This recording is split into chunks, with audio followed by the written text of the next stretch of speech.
la plénière donc contrôle li ñuy woowee le contrôle de l'action gouvernementale pour la première fois am nañu li nga xam ni moom mooy lu koy balancer lu koy contrebalancer. loolu nag jox jumtukaay bi joxuñu ko opposition pour muy xeex moom it wala pour jéem a bloquer assemblée nationale.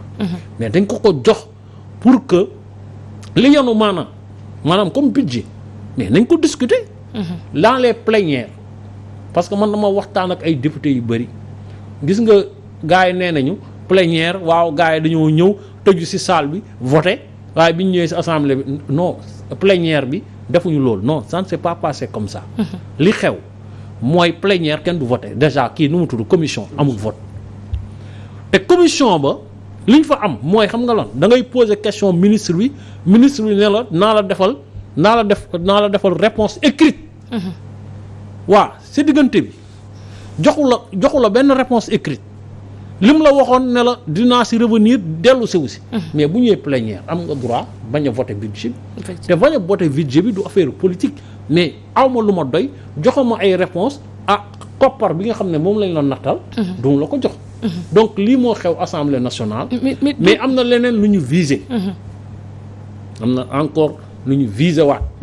mooy député kii bi réew mi daa jóge groupe parlementaire Benno Bokk Yaakaar dem non inscrit bi mu defee loolu ba léegi affaire bi dafa jaxasoo waat xam nga ñi yàlla moo leen di natt ngeen dàq Mimi pour équilibrer ngeen dem uti Pape Diop pour équilibrer mais chaque fois bu ngeen kii rek beneen affaire da koy changer waat ñoom ñoo fexe ba waa réew mi dem réew mi bu demee kooku demul opposition non inscrit la dem mais am na nu muy demee bu voté de tel côté wala de l'autre mun na jaxase carte gi. ñoom léegi ñu visé ni dafa leen war a delluwaat seen mandat mais xam nga bii moom bu ci assemblée bi. demee man ci laay jaaxle parce que. imagine xam nga c'était une coalition. Benno Bokk Yaakaar la ñu wax te xam nga man lu tax d'accord ma woon ci di génnee Mimi le président de l'Assemblée nationale ne connaît pas l'APR liste Benno Bokk Yaakaar la xam. mais liste Yewwi itam la xam. waa léegi tey jii bu kenn ñaanu ko bu PUR génnee Yewwi dañ leen di ne seen député da ngeen koy perte. non li ñu defoon teguñu ko fenn. te li ñuy waaj a def buñ ko essayé.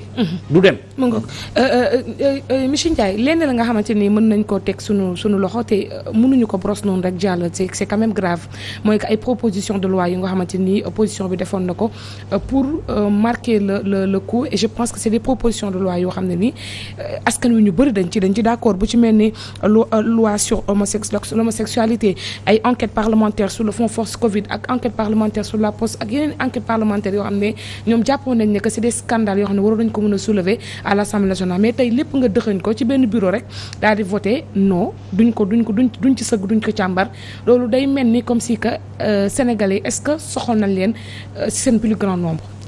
waaw merci beaucoup Soxna Aïcha. moi je crois que du wax am na lu mu ci wax sànq mais jusqu'à présent. ñun on ne mesure pas l'ampleur du problème auquel nous sommes confrontés. Parce que dama jàpp ni il faut que députés yi aussi surtout les députés de la majorité ñu xam lan mooy gëddu assemblée nationale. ak ñu xam ban cër la ñu war a jox assemblée nationale. dans une démocratie qui est normale. parce que boo xoolee nous sommes 17 millions de sénégalais la ñu wax. ñu ne 17 millions de sénégalais yooyu yëpp ñoom ñëpp mënuñoo waxalandool askan bi benn yoon. 17 millions de sénégalais yooyu na ñoom dañuy voté ji ku nekk ne man damay jël sama baat ma dénk ko nit kooku ma ko dénk fii ak juróomi at yii di ñëw yëpp fi muy dem di toog ñu wax ko pencum ndaw réew mi man la fa toogal man lay waxal man lay jëfal ba tax na bu ñuy wax sax bu ñu xasee ba def élection dootuñu wax député de tel parti député du peuple la ñuy wax. kooku bu fekkee ni li tënk texte assemblée nationale moo ko may yoon mu war a def ay questions écrites ay questions orales ay propositions de loi ak yooyu yëpp ñu indi pour di ko waxtaane yow mi nga xamante ni yow dañu doon jàpp ni yaa am majorité sax te amoo ko nga ne loolu yëpp da nga koy salfaañe c'est que il faut que ñu jéggi assemblée nationale parce que bu ñu ko tënkee ci assemblée nationale rek day mel ni dafa yem ci 160 députés yooyu kooku peuple bi yow nga tooñ parce que assemblée nationale c'est l'émanation du peuple les gens ne comprennent pas ça en 5 ans peuple bi mënut a voter lépp mënoo lu xew rek nga ne da ngay woo peuple bi ñu dem voter ji dans les urnes. dañ ne juróomi at yooyu tout ce qui est loi ak yooyu yëpp ñi nga xamante ni ñoom la peuple bi désigné ñu xam ni ñoom ñoo jóge ci peuple bi ñëw toogal peuple bi ñooñu ñoo war a doxal loolu. ñooñu bu fekkee ni li ñu war a doxal yow da nga ko bloqué da nga koo salfaañe yow en fait tu refuses au peuple sa souveraineté. Tout à fait. L'expression de la volonté populaire yow sax loolu nga na saxal yow mi nga xamante ni yow yaa ko waroon incarner parce que yow yaa am majorité yow yaa yor nguur gi. d'autant plus que toog nañu daanaka presque juróomi weer yoo xamante ni léthargie totale la ñu la ñu xam nga looloo ñàkk gënoon a jaadu. Assemblée nationale bu war a am calendrier parlementaire ñu war a xam chaque mois wala chaque 2 mois wala chaque 3 mois lan moo ci war a xew. ñu war a xam ndax bu amee question écrite wala question orale à quelle période la assemblée nationale war a convoquer pour ñu saytu ci bu ñuy convoquer gouvernement bi wala benn ministre mu ñëw wax ci leeral askan wi parce que loolu sax dimbali ñii di l'exécutif la.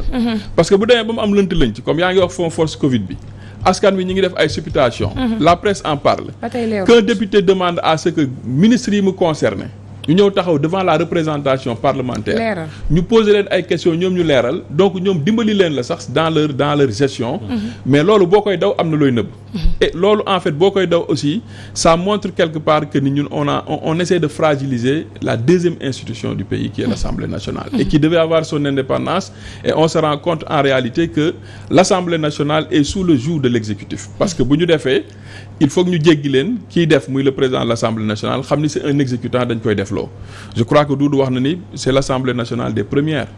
Pour la première fois on a installé un président de l'Assemblée nationale gendarmerie ñëw taxaw dugg ci biir une institution de la République boo xamante ni c'est une institution comme l'exécutif gendarmerie ñëw pour ñu mën a installer ce président là boo ko installer qu'est-ce qu'il faut attendre de lui c'est la question qu'il faut se poser et fondamentalement nous courons un grand risque parce que ils sont en train de dévaloriser et de dénaturer la fonction de député alors que ni man damaa jàpp ni député ci ñi ëpp cër ci dëkk bi la bokk c'est-à-dire que ni c'est pas pour rien qu'on les appelle des honorables et ces honorables là il faut les honorer mais ce qui se passe présentement à l'Assemblée nationale n'honore ni la République ni l'Assemblée nationale ni le peuple sénégalais. Alors daanaka Doudou fi ma bëggoon interpeller sax moom monsieur Ndiaye laal na ko par rapport ak calendrier bi nga xamante ne nii tënkoon nañu ko parce que dès le début même bu ñu sampee Assemblée nationale ci ab coow sax yow taxawoon nga fii bokkoon nga ci nga waxoon ni que Assemblée nationale dafa war a nekk assemblée de matière am matière bu bari parce que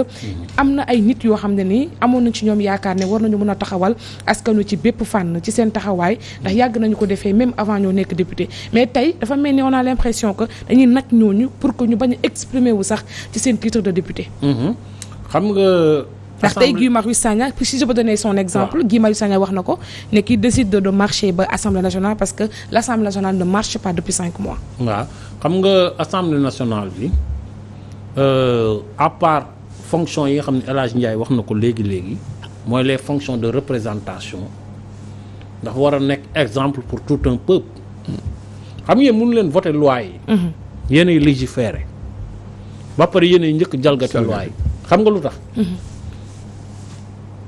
dans partout au Sénégal képp kuy liggéey ñu ne yow 1 mois nga am congé ñu ne boo liggéeyee 11 ci année bi il y a 11 mois de travail 1 mois de congé ñoom ñu jël 5 mois de congé alors qu'ils ont les salaires les plus honorables dans ce pays xam nga loolu d'abord ça pose problème looloo tax suba soo defee mission parlementaire mission d'information commission d'enquête wala loolu cër bi war a gars yi jox assemblée bi ñu ko jox parce que chaque jour li ñuy wax chambre d'enregistrement la député yi dañ fa nekkee pour nelaw nekkee wuñ fa lu lul kii beneen bi li ñu wane ni ñii dañoo jóg pour yàq deru député yi dévaloriser leen mooy député bi daan ñëw rek ñu jox ko oto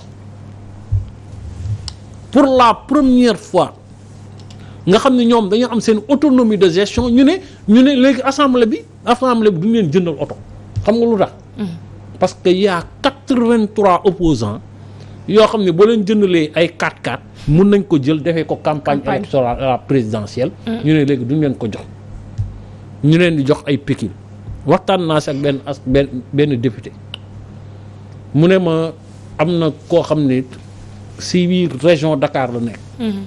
si biir région ay côté Lac Rose la dëkk. am na benn député bu dëkk foofu nee na saa yu ñëw kii xam nga doo mënoo jël taxi da ngay louer oto saa yu louer oto c'est 25 000 francs par jour. imaginel nga def marathon budgétaire.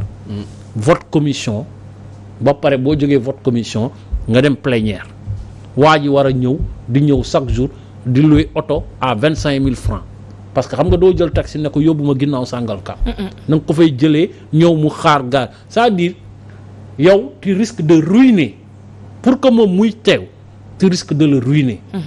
ak loo ko mënta jox ci ay indemnité de transport. loolu du yoon. léegi nag loolu moo andi lii. maanaam nga am benn assemblée nationale boo xam ni yow da nga bëgg a fexe ba décourager leen. ba pare nag nga teg à la tête de l'assemblée nationale. xam nga Moustapha Niasse nga xam ne sax ñun nañ ko doon dénigrer mais am na vécu. am na lu muy bañ. mais dégg naa président assemblée nationale bi soo ko nee monsieur le président lii mu ne la attends dem jël ay ordre ak ay instructions à la présidence soog a dellu si. déedéet kay. mais xam nga président bi ñu am nii qu'il m'excuse mais c'est un béni oui nañ wante dëgg kii puusul paasul parce que tout simplement niñ ko tànnee la parce que gis nga assemblée bii. assemblée bi dafa waroon nekk une assemblée nationale redoutable pour tout l'exécutif. pas nga contre ko. surtout de rupture. waaw pas nga contre ko de. pas nga wane da nga koo contre. mais ministre bu ñëw foofu muy waa APR muy waa Benno Bokk Yaakaar muy opposant yi ñoom dañ ko waroon di ko pare. parce que dañuy wane. dañu waroon ne assemblée bi duñ la may dara. alors mieux encore par rapport ak li dul di wax. c'est que booy xool assemblée nationale ni muy doxee. Y a pas de vie parlementaire ce qu'on appelle la vie parlementaire doo ko sentir doo ko dund parce que d'habitude en fait ce qu'on voyait c'est que à chaque fois